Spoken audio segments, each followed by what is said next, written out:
दिल्ली में सोमवार को कॉकरोच जनता पार्टी के द्वारा जो संसद भवन मार्च के दौरान पुलिस के द्वारा लाठीचार्ज हुआ, उसके ऊपर मंगलवार को संसद से सड़क तक धरना प्रदर्शन और अब केंद्रीय गृह मंत्री के इस्तीफे की मांग की जा रही है।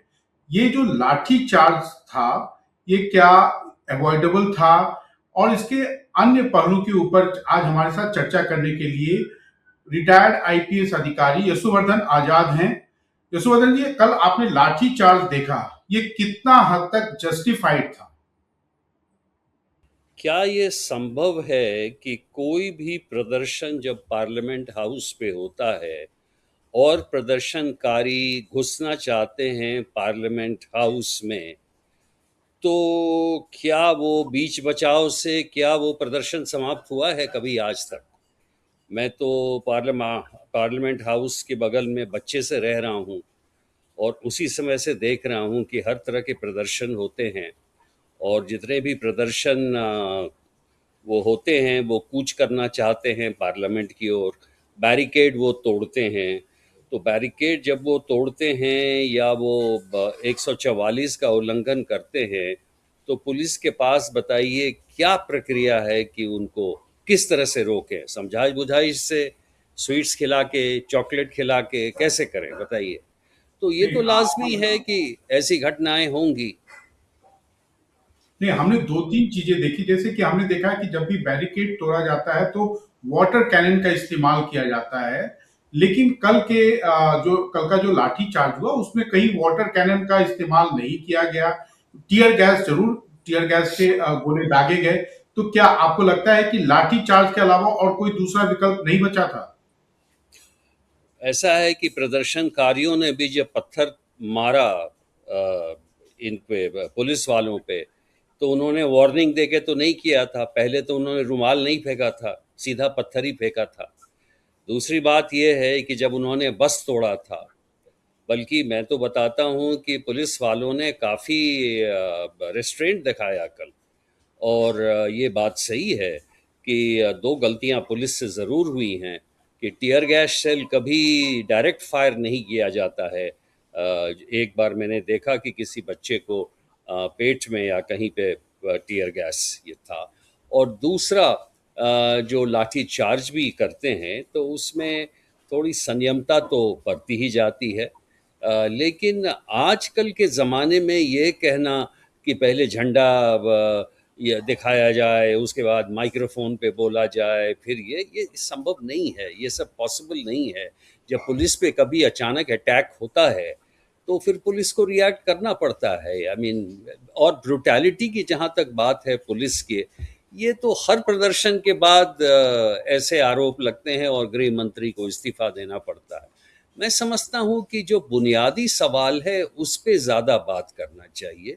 जो बुनियादी सवाल ये है कि भाई वहाँ पे जब 1 महीने तक थे तो ये समस्या उसी समय ख़त्म हो सकती थी अगर नड्डा जी जाके मिल लेते। बच्चे थे, इनके पीछे कोई भी राजनीतिक ये नहीं था, कोई भी लेफ्टिस्ट राइटिस्ट आइडियोलॉजी नहीं था। अगर मिल के बात कर लेते तो मैं समझता हूँ ये समस्या सुलझ सकती थी। और प्रधानमंत्री ने जो बाद में नीट के बारे में कहा, ये भी अगर पहले कह देते तो ये सारी समस्या नहीं होती।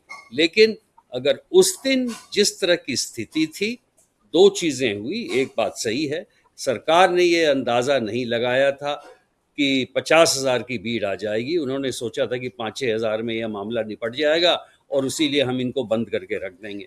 लेकिन भीड़ बहुत ही ज़्यादा हुई और दिक्कत की बात हुई कि भीड़ अगर एक कंट्रोल में नियंत्रित होकर रहती तो और प्रभाव पड़ता।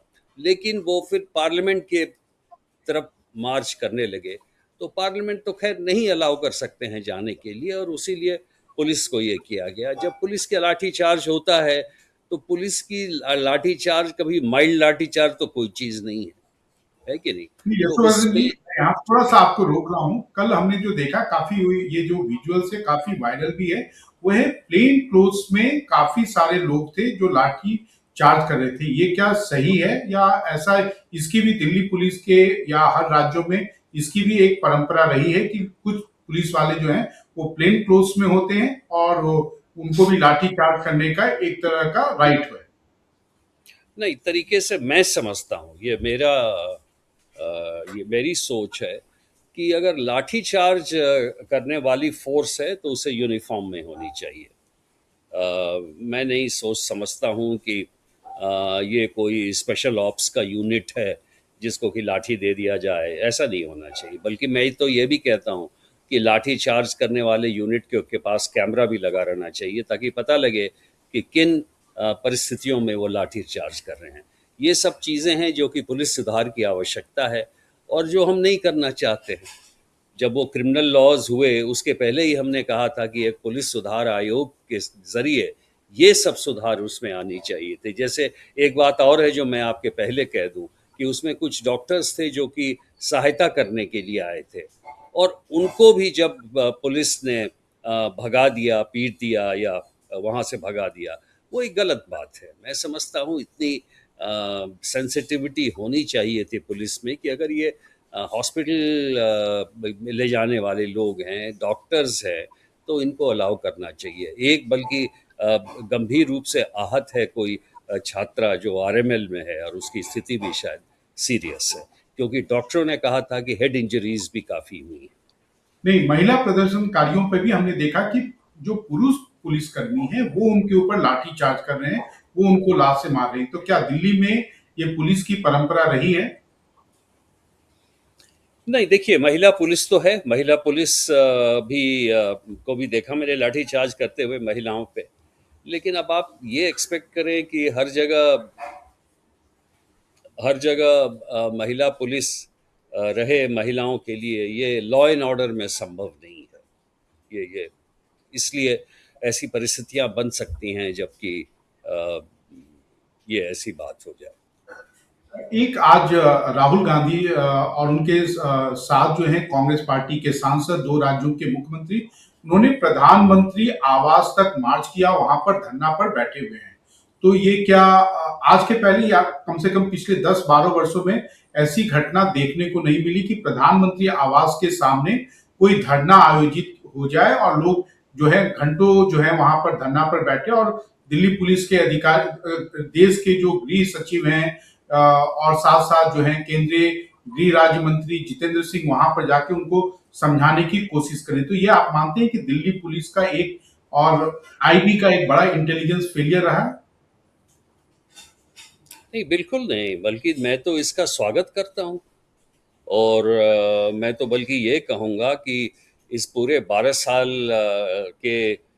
इस इनकी सरकार में ये पहली बार ऐसा आंदोलन हुआ है जिसने शायद सरकार की नींव हिला दी है।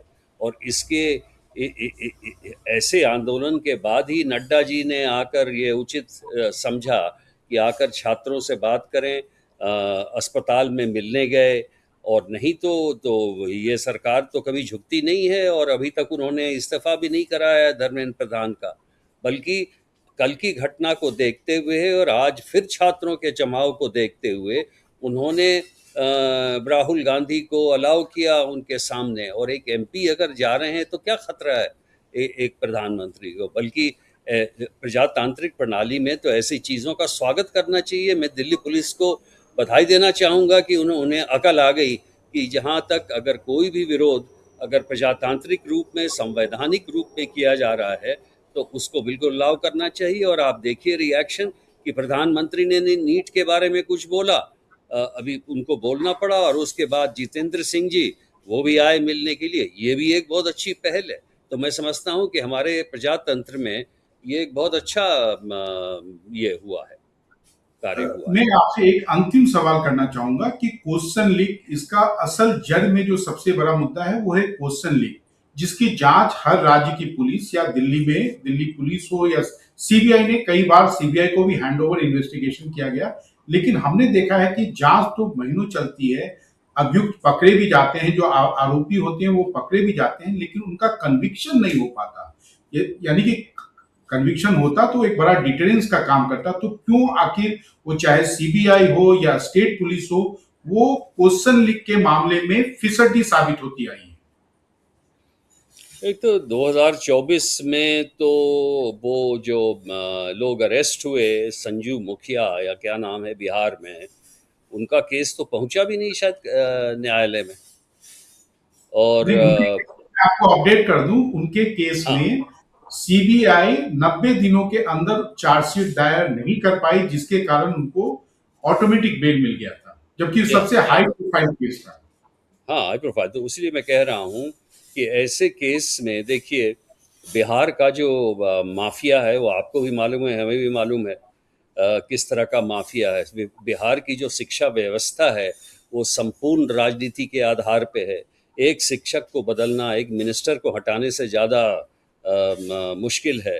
तो ऐसी ऐसी व्यवस्था में जहाँ देखिए कोई भी अपराध अगर राजनीति से जुड़ा हुआ है तो पुलिस फिसड्डी साबित होती है। और कोई भी सीबीआई का आपको मालूम है क्या है कन्विक्शन रेट 70% है। लेकिन जहां राजनीतिक करप्शन की बात होती है या राजनीति के प्रभाव में कोई क्राइम की बात होती है तो वो केस जो है बिगड़ जाता है। जब तक नहीं पुलिस को इन्वेस्टिगेशन में स्वायत्ता नहीं मिलती है तब तक ये स्थिति बरकरार रहेगी। जब तक शिक्षा माफिया और ये शिक्षा माफिया राजनीति के साए में पनपता रहेगा तब तक ये कार्रवाई होती रहेगी। जब तक कि नहीं एक चीफ मिनिस्टर ऐसा आए बिहार यूपी में जो ये कहे कि हमें 5 साल के बाद नहीं आना है और वो माफिया पे चढ़ाई करे, तब तक ये स्थिति नहीं बदल सकती। यशवर्धन जी, डिकोडर पर हमारे साथ जुड़ने के लिए आपका बहुत बहुत धन्यवाद। डिकोडर पर हमारा विशेष चर्चा जारी रहेगा, देखते रहिए डिकोडर।